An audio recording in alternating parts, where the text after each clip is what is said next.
ஒரு கிராமத்துல விஜய், கரண் அப்படின்னு 2 பேர் இருந்தாங்க. விஜய் உழைப்பாளி, எல்லாருக்கும் உதவுவான். கரண் அவனுடைய பக்கத்து வீட்டுக்காரன்.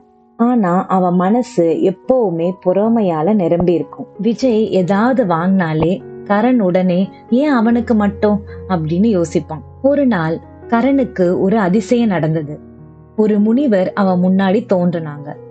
நான் உனக்கு ஒரு வரம் தரேன் அப்படின்னு சொன்னார். ஆனா ஒரு நிபந்தனை. கரனோட கண்கள் பிரகாசித்தது. முனிவர் சிரித்தார். என்ன வேண்டுமானாலும் கேளு. நீ என்ன கேட்கிறாயோ கேளு. அதன் 2 மடங்கு உன் பக்கத்து வீட்டுக்காரர் விஜய்க்கும் கிடைக்கும். அத கேட்ட உடனே கரண் முகம் மாறுச்சு. அவன் யோசிச்சான். நான் 1 கோடி கேட்டா அவனுக்கு 2 கோடி கிடைக்கும். இது எப்படி சரி? பொறாமை அவனுடைய கண்ணை மறைச்சுது. சில நிமிடங்கள் கழிச்சு அவன் சொன்னான், என் 1 கண்ணு போகட்டும். முனிவர் ரொம்ப அதிர்ச்சி அடைஞ்சாங்க.